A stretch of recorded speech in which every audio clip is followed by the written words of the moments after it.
What we have to understand first and foremost when we talk about losing fat in general, let alone in any one specific area, is mobilization versus oxidation. Okay, so if you're talking about the tricep, maybe you have a lot of fat on your arm. And you're like, well, this is weird. Maybe I just genetically store fat here, or maybe it's hormones, or maybe it's my gender that's making, and those are all very, very, very valid things. But we have to understand the basics and fundamentals of fat loss first. First, there's lipolysis. That's the mobilization, right? That is mobilizing the free fatty acids. So your fats are stored in a triglyceride form throughout your body. Triglyceride is going to be 3 fatty acids bound to a glycerol molecule. So these are the storage form of fat, or adipose tissue is the fancy term. Okay, mobilization means that you have mobilized the fatty acids away from the glycerol backbone. So now you are left with what are called free fatty acids. They're called free fatty acids because they're no longer locked up. They are free from that glycerol, okay? So the fatty acids then liberate and go through the bloodstream. Now, if you do not oxidize those fats, they're just going to redeposit. They're just going to go right back into a storage form. So the biggest important thing to know about fat loss in general is that mobilization, movement, and oxidation, and all these things, they're slightly different, right? So the question has always been, though, if I train one body part like really hard or train it a lot, am I going to burn more fat in that region? And for years and years and years, the answer has been no. Personally, I get tired of feeling like I have to double check every single ingredient when I go to the grocery store. That's why I'm a fan of Thrive Market. So I put a link down below for 30% off all of your groceries through Thrive Market with your first order. So Thrive Market makes it so you can sort by different diet type, you can sort by food category, all kinds of things, and do your grocery shopping online, and then it gets delivered to your doorstep in a couple of days. It is by far the easiest way to shop. But most importantly, it's easy for me because I feel like I can trust the ingredients. What they focus on is sustainability. They focus on quality. They focus on making things available when a lot of times the right foods aren't available. You go to the grocery store and you have to sift through dozens of products to find one thing. And then you finally look at the ingredients and realize, I can't have this anyway because it's got garbage in it. So that's what Thrive Market's all about. And that's why I stand behind what they do. So that link is for 30% off your entire grocery order and a free gift. And then it gets delivered to your doorstep. It's the most convenient thing, they're trustworthy, and it's good food. It's foods that are things that I would typically eat. Plus, I don't have to go to the grocery store, run into my neighbor, have to talk forever. It's just super easy. So check out that link down below, again, for 30% off plus a free gift from Thrive Market. But if we talk about the triceps, some of the things you might potentially be able to do based upon this physiology report study is actually do longer duration, somewhat higher rep work in that given region and combine it with cardio, either before, after, or in between. Here's what this study did. Let me kind of help you understand the study before we get into potential. I'm going to say potential things that you can do.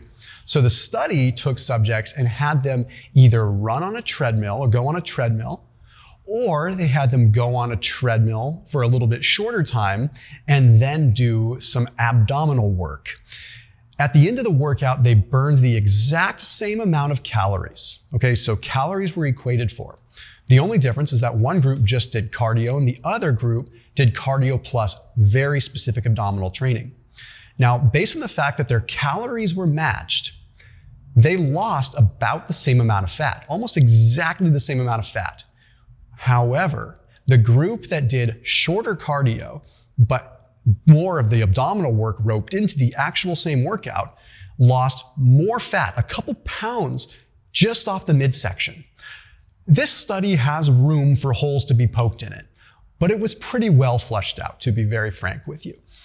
And what it illuminates more than anything is that up until recently, we haven't really been looking at mobilization and oxidation. So what this study found is that the tissue perfusion and the oxidation or the oxygenation to a tissue matters for liberating the fats from that area. So in essence, what they were finding was that doing specific training in a given area would allow for more blood flow to that area, and then the cardio would allow for the oxidation to occur, and possibly even a little bit vice versa. So what this potentially looks like for someone that's trying to lose fat around their tricep region, it might mean doing higher rep tricep work and then doing more cardio to mobilize the fats that are liberated. There's a couple of reasons why this is occurring, and we will get more into the practical things. Like, I am going to give you some examples, but I want to let you know, again, very strong disclosure, that this is all very new stuff, and being able to put it into a pragmatic solution is difficult, but it looks like it might be more doable than we previously thought. Okay, so here's the 2 reasons it might work. 1, you're getting more oxygen delivery and more tissue perfusion. So you're actually creating new capillaries, you're actually pushing blood into the region of the tricep, allowing for mobilization to occur, right? You're allowing for mobilization to actually occur by allowing for more oxygenation and blood into that area. That makes sense because the fatty acids can't get into the bloodstream unless there's an actual bloodstream, right? And then the cardio serves as the oxidation. So let's pretend for a second that you have a bunch of fat on the back of your tricep and you had no blood flow there. Even if you did cardio, how would you ever burn that if there was virtually no blood flow, right? Now let's pretend that you had 10% blood flow. Maybe you'd burn a little bit. Now let's pretend that you had 100% blood flow to that area. You'd probably pull from that area a lot, right? It just has to do with simple tissue perfusion. And that's probably why so many people have genetic differences in where they lose fat. It's where they hold it, but it also might just be where they have tissue perfusion.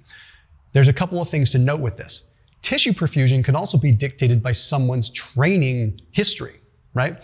If someone has a lot of blood volume going to a specific area from years and years and years of training, it might very well be easier for them to spot reduce. It might be easier for the person that has big muscles underneath the fat to oxidize more fat from a given area. Again, I'm speculating, but it would make sense. Okay, now let's go to the second theory. Well, the second theory isn't one or the other. It probably is a little bit of both. And that's the simple idea that when you use weights, when you're resistance training, that's largely a glycolytic movement. That's carbohydrates, unless you're at a very high rep range, right? So you're oxidizing glucose for fuel when you're resistance training. Eventually, you will exhaust your glycogen stores in a given area of your body, right? So when you are training chest, you're using carbohydrates stored in your chest. You're not pulling carbohydrates from your quadricep for your chest. Okay, you might pull from your liver, right? But you're going to work directly the muscle group that you're training, or pull from the muscle group you're training. So with triceps, yeah, you've got X amount, right? Now, the theory is that maybe once those carbohydrates in that area are burned up, you start pulling from fats in that region because the fats will still contribute to carbohydrates in the body. That's complicated because the fats go through what's called gluconeogenesis. So yes, fat on your body can turn into glucose for your muscles to run on, very much so. Again, it's called gluconeogenesis. Now, does this happen locally at the muscle level? That's the thing, because typically fats get released and then they go to the liver and then they provide glucose, right? But that still doesn't mean that they might not liberate first from this area. So if I am training triceps and I've burned up all of my glycogen in that tricep, there's a possibility that maybe I will start to mobilize fat from that area next because it's next in line. And then it would travel to the liver, turn into glucose, and fuel the muscle, right? Wrap around wacky way, but what does this look like for you?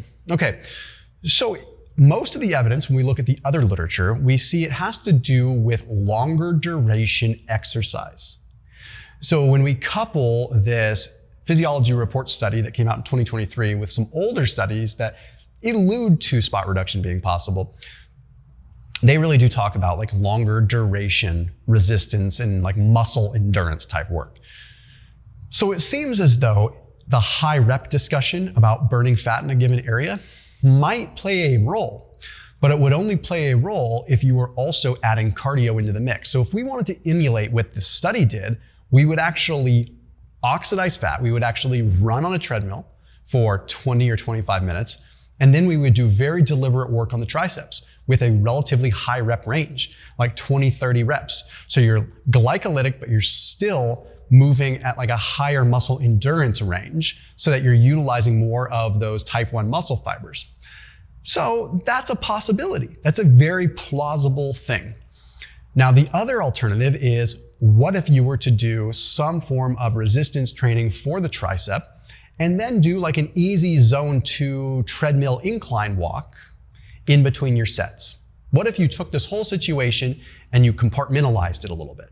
So you go and you do tricep extensions for 20, 25 reps, and then you go walk on a treadmill at a 15% incline for 90 seconds or 2 minutes, and then you go back and do it again.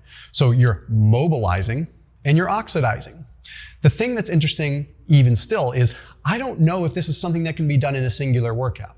When I look at the evidence here, I'm like, okay, this looks as though maybe it's just about increasing the health of that tissue over the long run.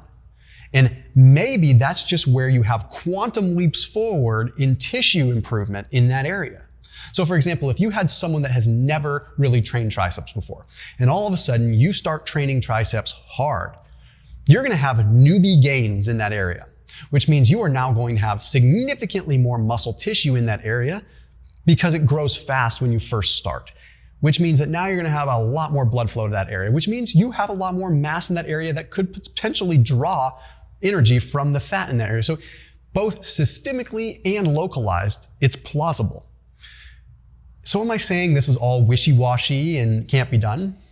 Look, I'm in the camp that I think it can be done, but I think that we also have to factor in one really important thing.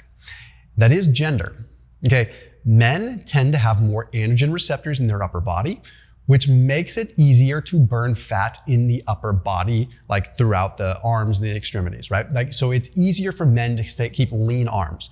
If you look at women, like generally speaking, they're more apt to store fat in their tricep, right? So we've got like these different variations of like gluteofemoral fat, like women store fat there, right?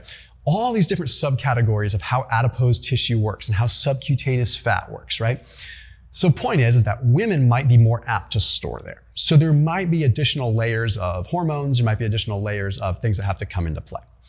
One final really important thing that I'll tell you here is that caffeine is a tremendous mobilizer of fat, okay? So no matter which way you spin it, whether it is training the abs, whether it's training the triceps, the quads, the calves, to try to get one particular part of the body leaner, I want you to know one very important thing, is you're not gonna just get that part leaner. It's not gonna happen crazy fast. It could happen, okay?